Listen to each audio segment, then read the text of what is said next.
Welcome to the Grits Co, a platform dedicated to amplifying and affirming the voices of Black queer men raised in the South. My name is Julian. I'm Earl.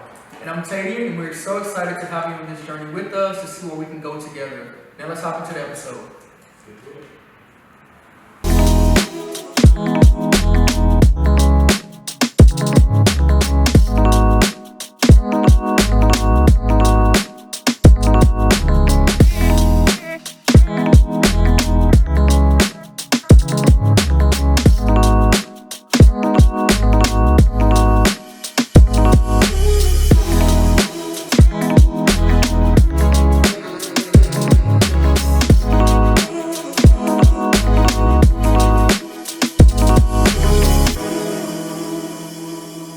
Hey y'all. Hey. Welcome to Grits. So this is a platform dedicated to amplifying the voices of Black queer men and our journeys. We are excited to have you three guests here today. We handpicked you for a certain reason because today we are having a very beautiful conversation about self-love and the journey of self-love. So with that, we have Shelton, Court, and Travis. And before we start, I'm gonna introduce myself. I'm Earl. I'm Tadean, I'm Julian. of course. And first question: what is something everyone is grateful for in this moment? Right. I'm grateful for a community. I feel like it's constantly growing, and moments like this, I'm really grateful for as well. Just being able to connect with people and share stories. I'm a big supporter of just being able to share space like this. These forums aren't always available to people, so um, it's just beautiful to see you all here today and to have already kind of gotten some life tips and life lessons from y'all so far. So I'm hoping we continue to do that. Yes. Like I said, I'm grateful for the comfort level of everybody. Like coming to the space, like you said, and really be able to talk and have that have a conversation because those platforms aren't really offered. So actually having a genuine conversation rather than something it's like scripted or say this, say that. It's like no, what's your real thoughts? Yeah. I think I'm grateful for the awareness to even inform a conversation like this. I think awareness is a luxury sometimes, and you have to stop and pause and reflect and do the work to understand how you are developing to be able to participate in conversations. And so I'm just grateful for the awareness.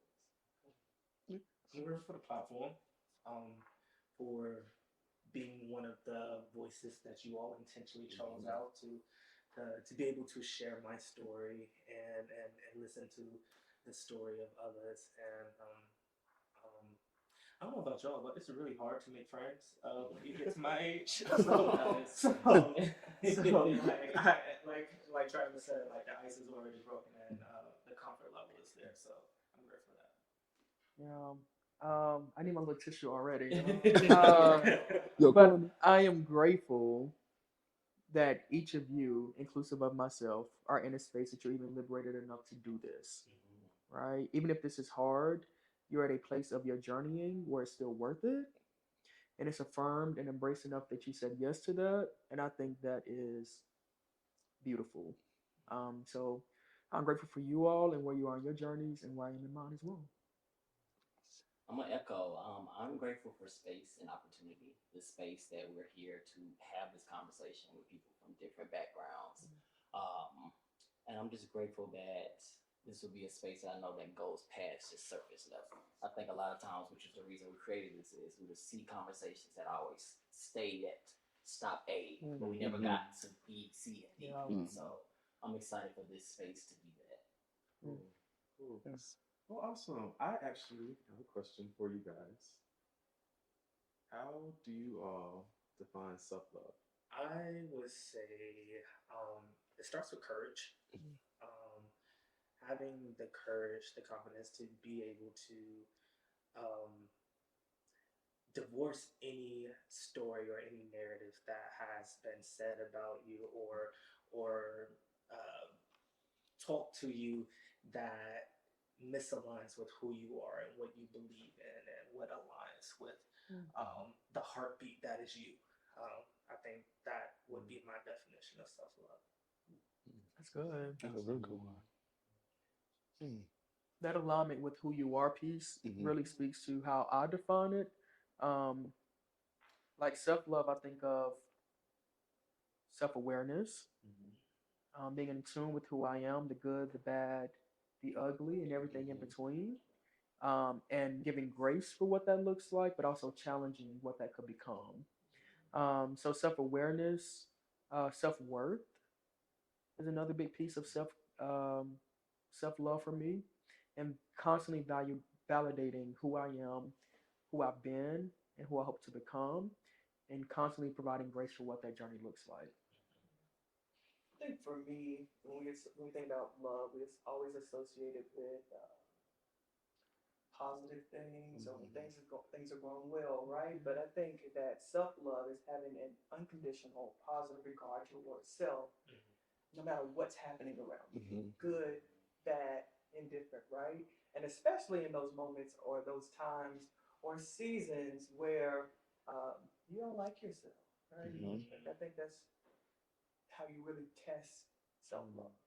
That's when it matters. Like I think a lot of times media paints your self love, self care, and it's all warm and light. But it's like no, in the cold months is when it matters. I see it as an appreciation for all versions of you. The parts you don't like, the parts that others may love, but you secretly like, I'm just doing this. I don't want to go. But it's just appreciation of all parts of you, and learning to love those parts, and still love the sentence, but also being able to change if it's things you know need to be changed, so you can also be loved similar to others. I definitely resonate with what Tadean said and Court as well. Is that align yourself with knowing who you are. That you're not your friends. Your friends are not you. You don't have to fit this mold of like, okay, Tadean has all glassware at his house, but I don't mind a styrofoam cup. But also, I will, if my girlfriend's coming over, you can styrofoam cup, don't touch my glass. But it's also understand that with your group of friends that Tadean still understands me as a friend. He doesn't say, "Well, Travis, ooh, you got styrofoam," and I'm like, well, "Let me tell you, I got glass too, bro." You gotta let people know, but also be willing to like. I always say, read yourself before you read anybody else, and be okay with that. That even with your trauma in the past, that you're not your trauma. Like even anxiety and all that. There's mental health resources that you don't have to stay in that funk. Like you don't have to stay there. And also, like you said, times you don't like yourself. Yeah, it's okay not to like yourself one day. You might have to just lay in the bed for a couple minutes, but also understand that today can be a brighter day, or you can make that day or that moment brighter for you. And be willing to do that for yourself, because that is self-love. Love yourself. You wake up, look at yourself like, girl, I look good today. Now you don't have a haircut. You be like, how am I going to fix this? Let me schedule a haircut. Right? So that's how I always think of it, like, how can you fix that? How can you make that better? Self-love is a journey. I think that for most people, especially gays in the South, gay men in particular, or queer men, I think that whole battle for me is what it was of I'm really this way, and no matter what I do, no matter like, because for me, I grew up. I have 5 brothers. Like my parents only had boys. I'm a pastor's kid. Like very very strong family, which I love, of course, and they love me. However, when you're young, when you're gay, and you know it, and then you have these other boys around you, that journey was tough. But what you said about being an individual, basically, like knowing that you are yourself, and no one knows you better than you do. You're in your head all day. So what did it for me was just really coming to terms with that I am who I am. And I love that person. That's good.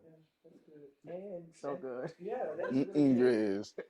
And this idea that love is easy, right? Like love is hard, and so self love is hard, and the opposite, self hatred is hard. You have to pick your heart, right? Yeah. I would rather pick a heart that's gonna propel me and keep my momentum going, as opposed to one that's gonna set me back.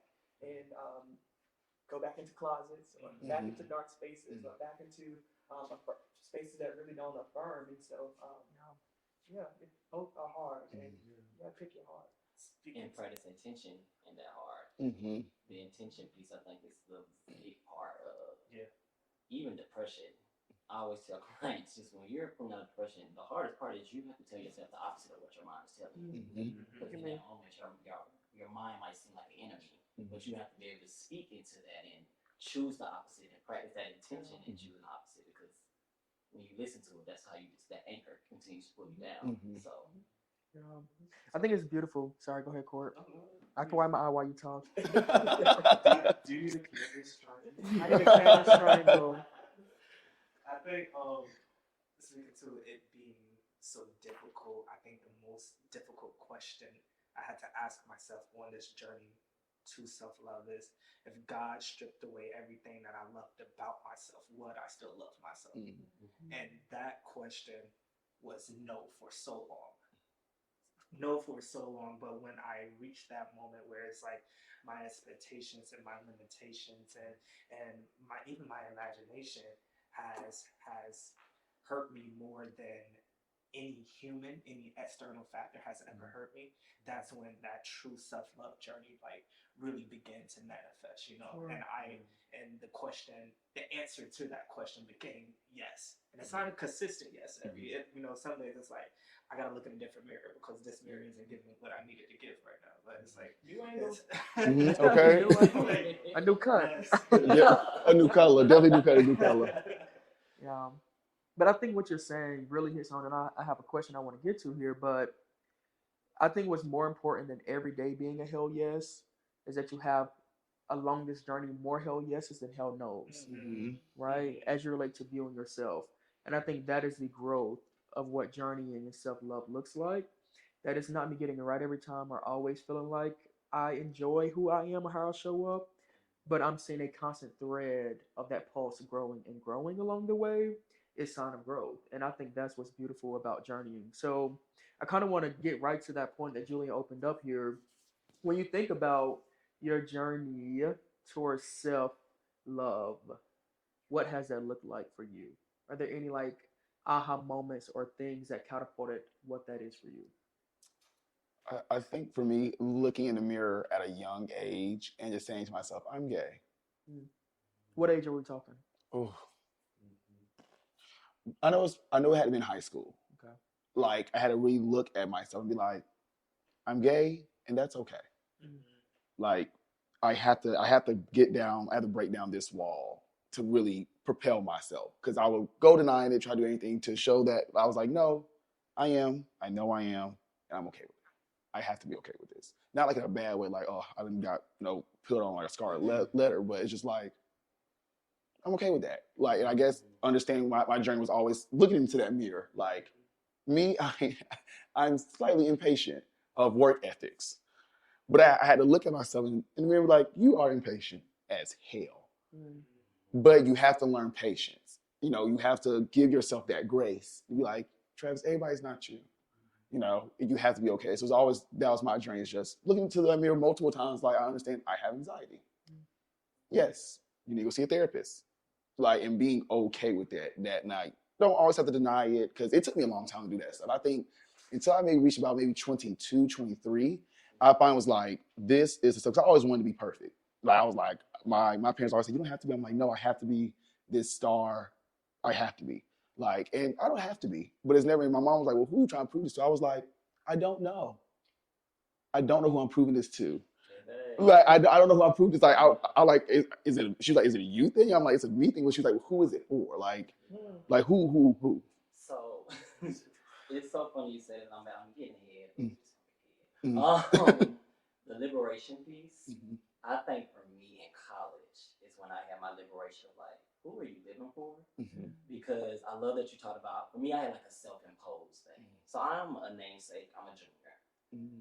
And I've had to recreate this name for something different from what it was. And for me, I would put pressures that were never put on me unintentionally. That I would be like, okay, you gotta be this, you gotta be a star student, you gotta be this. great grades, personality, you gotta be Mhm. funny, you have to make this name something. I already got an old name, y'all. So you gotta really make this name something, Earl. But I think for me, when I got to college, just to add an intersectionality piece, being Greek at my school, being black, and then adding in you're gay. And I was just putting all these pressures of, well, you might never be able to come out. You might wait till you get out of school. And I think sophomore year or junior year, I woke up one day and it just literally was like, I don't give a damn about any of this anymore. And I just slowly started coming to my friends, just telling them, just living more. And I feel like I visibly look different. Yeah. You had that anchor. Like my friends were like, oh my God, you're talking. Like you talk, but you're always very intentional on how you spoke and what you said. And that was just a liberation in itself of not using they, them, their, like, and then like, oh, he, y'all want to date with him. Like, it was just like that freeing, like, of just, I can breathe. Which is crazy because it was self-imposed because I had a privilege of I didn't have family and friends that I was homophobic or saying microaggressions. Like, I didn't have that experience, but it was all up here. But we'll get into that. Maybe I had the family that used every word from A to Z that would to describe folks, especially queer people. But I think I've done a lot of work around that concept of being a perfectionist, and it's almost like you're trying to outrun stereotypes and statistics, right? Yes. And Yes. I think you are correct in that no one told you you had to be that way, right? And then it directly connects to self love because you are, and I'm going to speak for myself. I felt I needed to dot all the I's and cross all the T's because it was difficult to cultivate self love, right? And I did what was easier, which is what we think about when we think about love, anyways, that interpersonal love, right? So I'm going to do all these things to hold on to my community, to hold on to my connection, to hold on to the ounce of safety that I do have with my family, right? Because I didn't know if I would ever get to a place where I would have solace or peace with my identities, and so I for sure need to have love outside of myself. And you get love, unfortunately, and you grow and you develop and you learn that that's not really how you cultivate love in relationships, but you do enough, you get enough attention, you attract people, and then boom, you have community, right? You have some sense of love, some sense of connection, and you feel a little bit less alienated, right? But I've had to really do a lot of work there and really give myself radical permission to stop. Radical permission to stop. And I think that's where I've been, especially in the last 3 years. I think a few of the aha things for me, right? I did a talk 2 years ago around the power of the village. And when I think about the people who have come into my life that have consciously or not even recognizing that they've done so, poured into my cup, right? The cup that is affirming, embracing who you are, your true identities. The more I've had that cup filled because of the village that I've either attracted or sought after, it's eliminating the waste and like the toxic things that I didn't want in my cup. And I think upbringing had a lot to do with that. So a lot of my journeying around self love is stemmed from the church. It stemmed from perfection. Right? I have an older brother who's also gay. So goddamn, I can't be the preacher kid, right? Like I can't be the black preacher's kid whose dad has two gay sons, and I carried that weight that I'm gonna keep my identity hidden because I don't want him to be that dad who has two gay sons. That weight is too heavy, right? That Yeah, weighed I me feel it. down because then it showed up in other ways. I have to be perfect in every way. My grades perfect, afro perfect. Like look, everything had to be perfect because I'm carrying the weight of someone else, right? And it's really an imaginary weight that we choose to have picked up as Christians or spiritual people or gay Southerners, whatever that is. Um, so my most negative piece of my self journey is carrying that weight of the intersection of being a preacher's kid who's black, gay from the South, who also has a gay brother, But the most liberating part of that journey is having community who has poured into my cup and let me know that I see you, that I hear you, that I feel you, just as you are, and that's always been enough. Mm. And you said something about seeking folks to make that community for yourself. I personally, because I had all of these other guys in the house, like I mentioned earlier, I just always knew. I would say probably, I don't know, five or six. Like Same. genuinely just knew that that was something that was different. That may be different than my brothers, maybe different than my cousins, maybe different than what I saw on TV, even, you know. So for me, I started seeking out like examples. Now, this is actually something that I learned from my parents, just kind of hearing them talk about, you know, when they were like in high school and after college, um, when the AIDS crisis happened, like I literally foundationally remembered this conversation. I was probably 10 or 12. I'm around there. They literally, it felt like they were mourning almost a little bit, like um, they lost so many people like from their high school, from their college. Like I remember them like having that discussion. I don't know what was going on to make them talk about that in front of me, but um, literally I just remember them saying we lost so many friends, you know. And for me, I think about presently like those examples that a lot of those people could have been, you know, right now, especially in the media landscape in terms of representation. Like, of course, we hear that thing, you know, representation matters, which it does. But one of the core reasons I think that this space is really important is to provide that. You know, we need more people, especially for, you know, the gay babies, the young Yeah, babies, the gay the babies. gabies. They exactly the gabies. They just like me are looking for people Yeah. to be models for them, to model you can be gay, you can let go of that shame, you can accept that within yourself, you can have a great job, you can be married, you know, you can have real relationships with people. Um, and so, yeah, that is, I think, how I started to liberate myself. I started trying to find models for, you know, what I wanted in my life. And Mm. it was a little tough because there aren't many, but, um, you know, I think I'm doing okay. You're doing So, great. This episode of Grist is brought to you by Just Don Johnson, a financial empowerment and women's empowerment brand. For more information about this amazing organization and company, you can visit justdonjohnson.com. yeah. So, we're talking about like things that have contributed. Who or what do you all feel has contributed to your journey of self love? My brother. That's gonna get me. That's gonna get me. That's yeah. Because I don't think I tell him enough how much I appreciate his example. Right? Like he was out young, so he took the brunt of that, right? And I got to hide. I got to text about it with him. And when we're home, I get to talk about experiences with him, but I didn't have to go to school and live it, right? I would still would go to church and be the passable one. And even sometimes I'd even hurt him by getting in on a joke with other people. It takes the light away from me. So if I can laugh at him, you ain't gonna never talk about me, right? And doing all of that hurts me today to know that I did that, but I was hiding, right?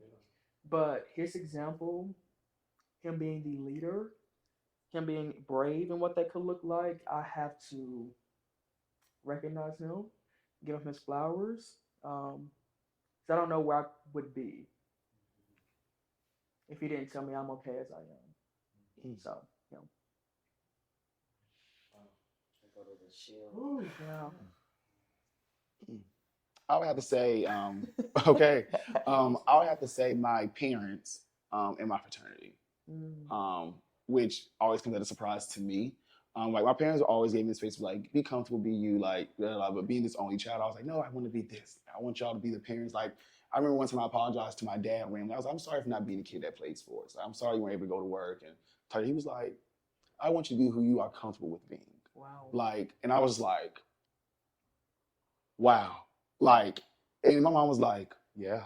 Like she's like she thought when I was cracking the joke, she'd be like, baby, we don't know who you doing this shit for. Yeah, I promise you, we don't like we are fine with you. We are happy with you. Like you. Like your decision should be what you want to do when you want to do it, how you want to do it. As long as you know don't do nothing crazy. But live your life. She's like, you've worked hard enough. And hearing them say that over the years, like even when I started like my going from my undergrad to my master's, my PhD, it was just like they were like, you don't have to do this. So having that radical stop. Like it was one summer, maybe it was last summer. I finally had my radical stop. Like I was typing in paper, did my final paper for a class. Like I'm gonna do these summer courses so I can finish up faster. And I looked at the computer and said, "Fuck this! I'm taking the whole summer off, and I'm going to just be a couch potato. I'm gonna go out. I'm gonna have my Patron, I'm gonna drink, and I'm gonna wake up when I want to wake up. I'm not gonna do nothing. My husband, he'll be like, "You getting up today? You doing something? Watching documentaries all day, all day." Yeah. Matter of fact, I might watch Oprah, the old episodes. I don't know. I might watch Flavor of Love. When you come back upstairs, you'll see when I watch. Or I might be sleep with a potato. I don't know. I might make me a baked potato, order me a pizza, and I am okay with that because I have to have that radical stop and say, "Enjoy your flowers for once, Travis." And like even my fraternity, they told me was like, "We get, you're gay, but we love you. We support you. We want to be at your wedding. We want to be like." And being around these hyper masculine men, you think I have to be this. Okay, Travis has to be this one way. Once I heard that, I was like, "Oh shit, this thing, girl." Well, let me tell you what's going on in my life. You're gonna see me have a person every once in a while. They were like, "We want you to be you," because once you start hiding you, then it's like, who are you? Yeah. Like you gave me this one side. I'm so used to this one side. Now if I just switch up, and I'm like, oh, they'd be like, "Who were you before? Was that not genuine?" Now they're questioning themselves. And I'm like, "Well, damn, it wasn't genuine. I don't know." So I can say it was my parents and my fraternity that really helped me along this journey of being super comfortable with myself and where I'm at in life. What has contributed to my journey of self-love? Um, this has been difficult for me to answer because it's been so much. My friends, first and foremost, I've learned how to love myself, how to love in a relationship, how to love God with my through my friends. I also shout out to therapy. Therapy has definitely been a tool, but I think what also comes to me in this moment as I listen to everyone else's story so far is paying attention to my tears. The tears that I have cried and the lessons that are embedded within those tears. And so many tears, so many tears. But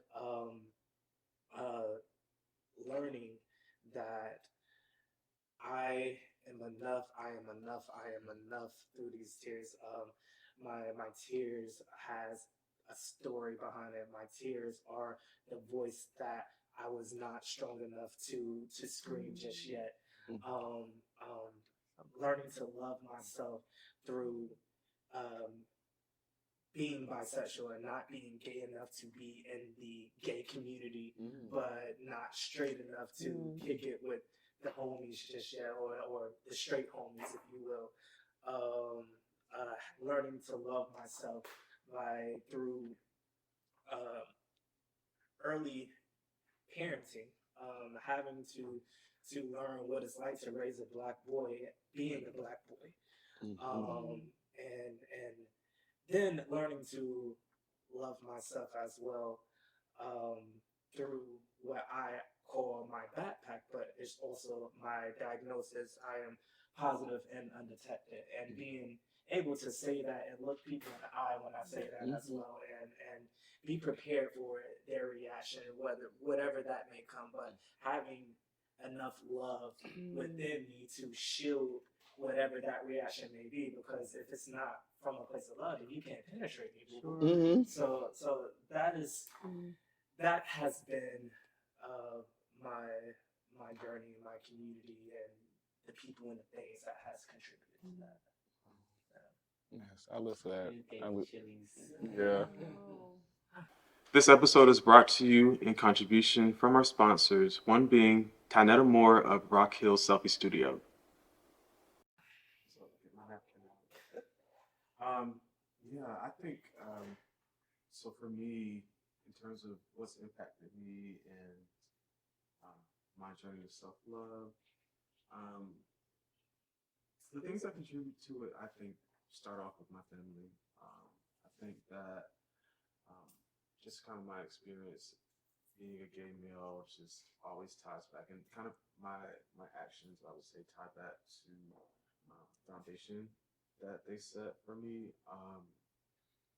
I think that there are definitely lots of positives. There are some negatives that I've lived through because of that, because of the structure. I would say that they set, but there are also really beautiful ways that um, whether it's the way that I approach people or the way that I move throughout the world or the way that I relate to people. I think um, all of those things I feel like tie back to how I was raised and my grandparents, my parents. Just kind of the love that they showed me, the love that they taught me to have for myself.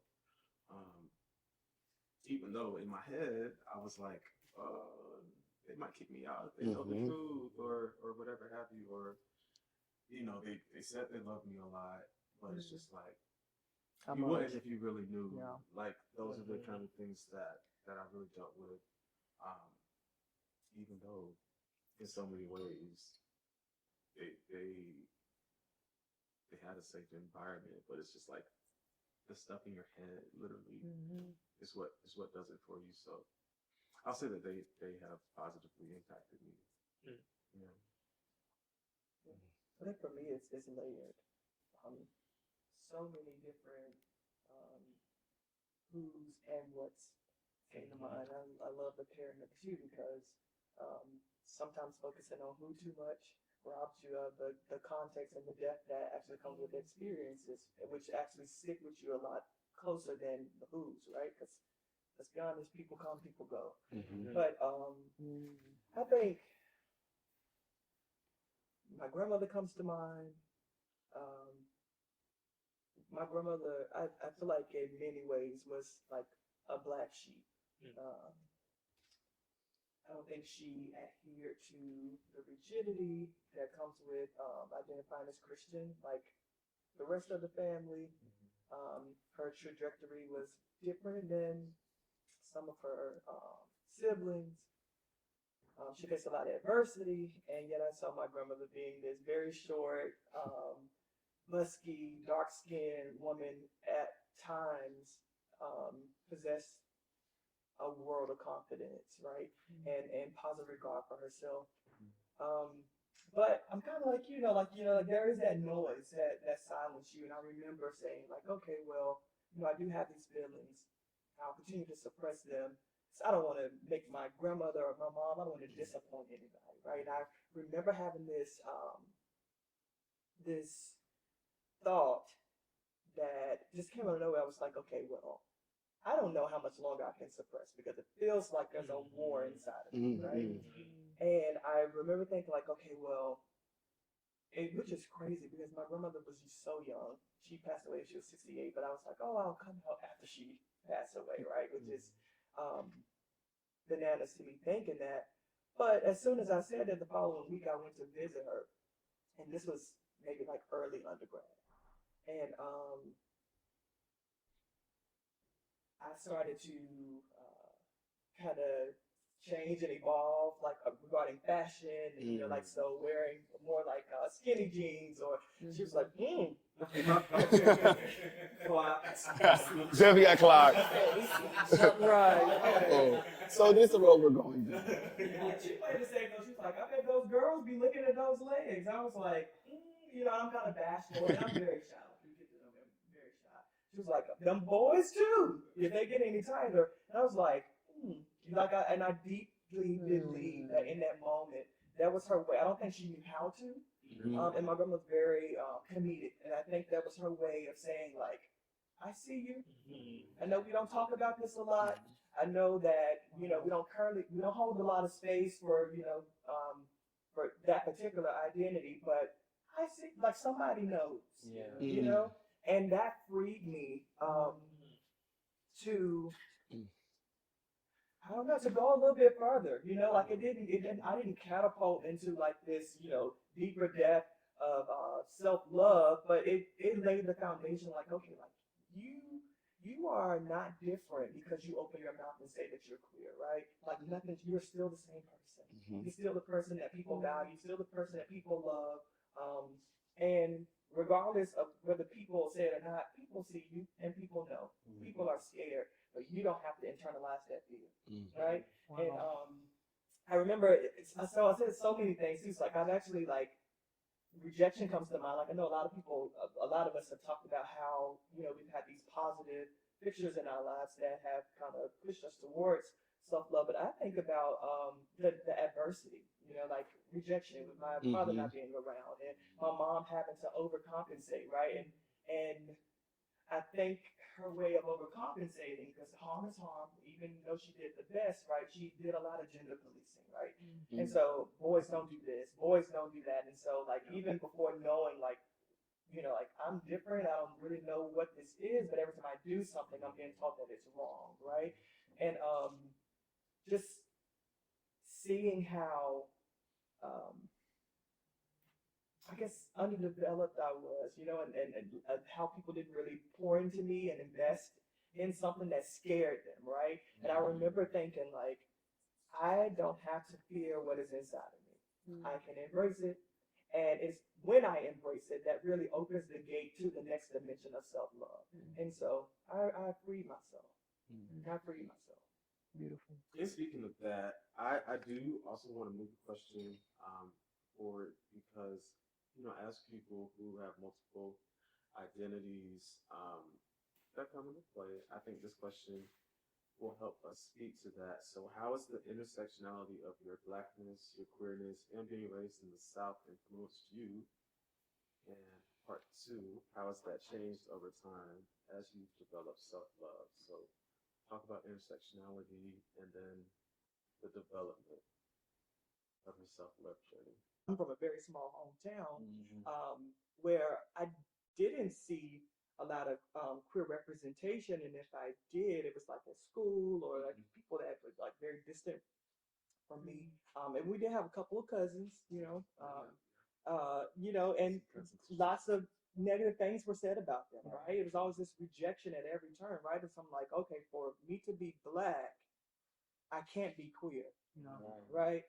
The two can't exist in the same cup, like, and so I went with what I couldn't escape, like I couldn't escape my queerness, but visibly there was no way I could not be Black, and so but even like spirituality further complicated because there is the message, okay, like you're sinful, you're going to hell, and like all these things too. And I have been very involved in ministry.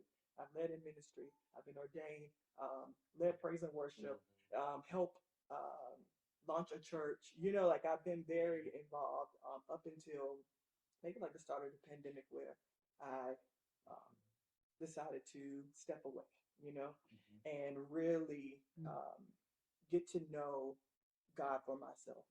And how God wants me to exist with him, right? And so I think that the intersection of it all creates these splits that is just so harmful because it contributes to the alienation. You don't know where to go. Nothing feels like home.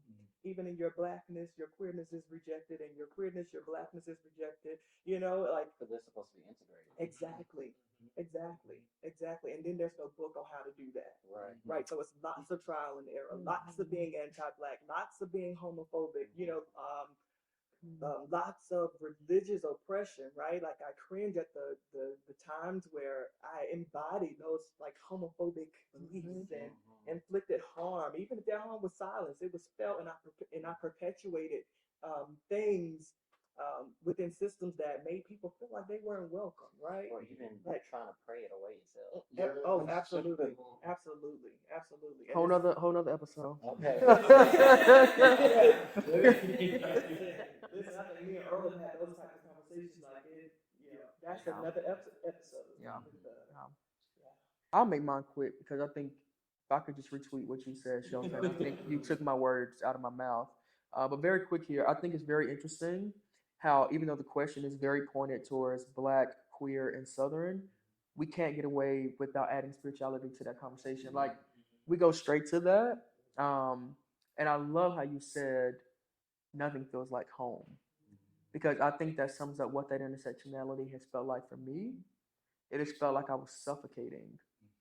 And I didn't realize that until about 3 years ago. I would go home. I love my family, but I started to have this resentment because we're not having a conversation about things of how I show up in the world, right? And your silence is othering me, and I don't have space here anymore. And I don't know how to process it. I don't know how to have that conversation with you, so I'm suffocating, right? So I found myself going home because I want to see your face, but I gotta leave. I don't want to stay the night anymore. I don't want to talk. I don't want to do these things as much. Because I'm suffering, right? Like, you good? Okay, let me check your pulse. All right, see y'all next time, you know? Because I could not breathe at a certain point in my journey of self love and self acceptance.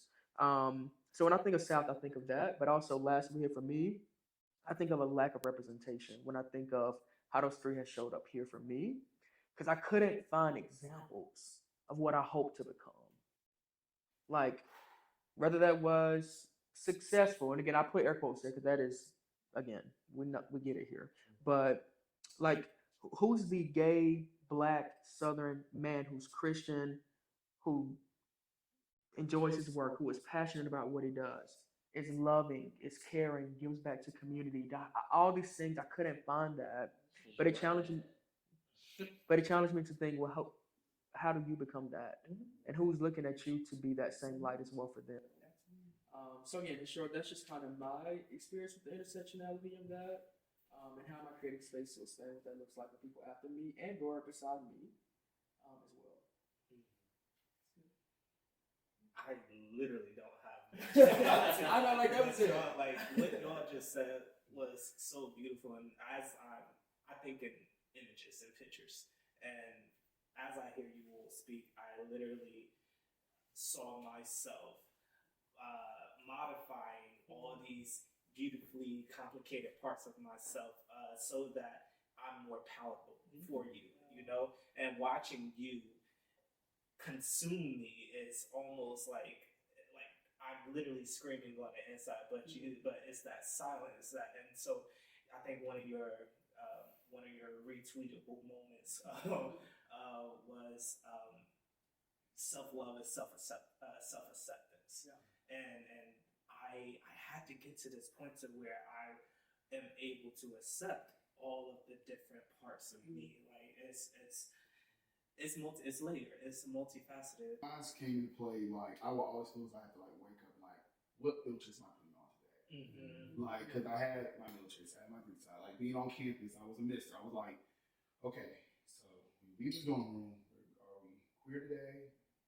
No, because you got to do this at 2 o'clock. No. So you're just black today.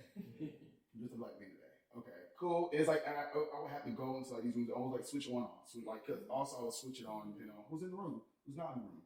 This person knows I'm like this. They know I like to talk a lot, but this person doesn't know. So let me turn that off. Like let me turn my southern side off, which is I like to chat. We like I love shoot shit, but it's the fact of who am I going to this room? So when people be like, oh, it's so cool, and you like code switch like that, I'm like, baby, because I have to word my words a certain way. I have to speak a certain way. I can't say this. I can't say that. I can't blink too hard. You might think of something, but it's like I'm doing that to myself. It's like self hatred. Like, hey, you don't have to do that. Like they want you in, they want you to be there even in class. Like, so if that's I'll do this, I won't do that. Now I think it came to a head when I had to take who I wanted to be and make really him into a mentor for other people. I told my son, his name is Caden. I call him the kid. He called me baby daddy because he said I'm getting fat. But he says that oh, daddy's girlfriend or daddy's wife and everything. I said no, daddy's partner, and he just kept going on and I was like, I'm telling you, no, it's daddy's partner. And so he saw I didn't have the emotional capacity to go into all of that because in hindsight, I felt like it would have jeopardized our time together because he is still solely with his mother. And when he saw a part of me shut down, my baby wrote me a note saying that he was sorry and that he took a picture of him and had the words "I see you," and he apologized for beautiful kid. He apologized for simply not saying "daddy's partner" because he saw how much that silenced me. This sponsorship is brought to you by Q, National Social Justice and Anti-Racism Educator, who's moving his audiences from listening and learning to action and change. Now let's get back to G.R.I.T.S. Also, just understanding that gender identity and expression and sexual orientation are not the same thing, right? Like gender is how you feel in your pants, or your skirt, and sexual orientation is who you want in your pants, like those things are not the same, who you want in your pants. One, thank you all for being a part of this conversation with us. I think it's beautiful to hear where we are in our journeys, but also it's exciting to think about where we're going because we're constantly seeking more and more self-love for ourselves and those in our community. So speaking of self-love and kind of in the theme of affirmations, our good friend Earl here created these cards, 26 affirmation for boys of color. So we thought it would be very fitting to end the episode with everyone picking a card that resonates with them or where you may be in this moment. So what we'll do is we'll go around the room, share that card. If it's something you want to speak to, you can, but don't feel pressured to do that. And then we'll just kind of end with final thoughts. All right, so I'll go first. So brown boy, that reflection looking back at you in the mirror deserves all the love, respect, and patience. If you stay in alignment with these things, there's nothing that you can't do. I am brilliant. I am bold. Yes.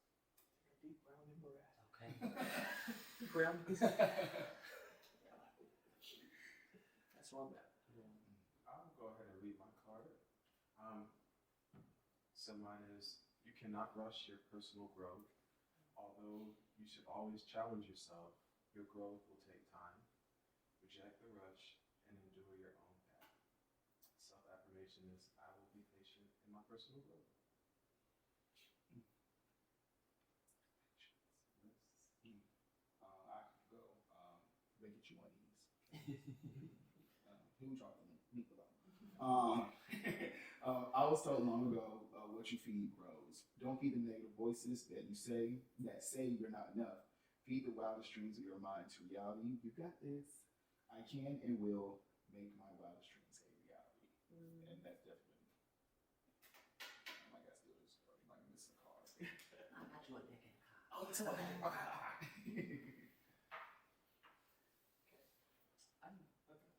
Brown boy who dims his light to fit the mold of others. Stop. Don't follow their steps. Break the mold and step into the full light that is you. I am uniquely me, and I will stand proud of who I am.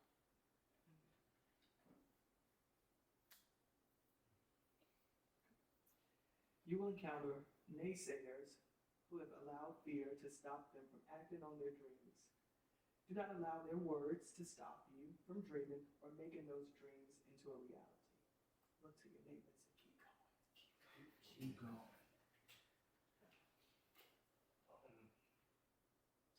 There will be moments where you may compare yourself to those around you.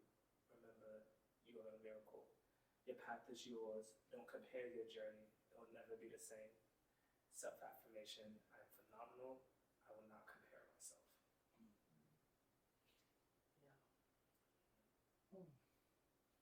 It's mine. Phenomenal. Okay, so now I'm in and out. That's all I'm saying.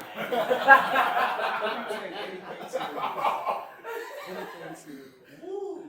Wait, you gotta do your impersonation of Maya. I'm not doing that right now. Maybe episode 2. Come back. Cheers, y'all. Oh, yeah, here we go.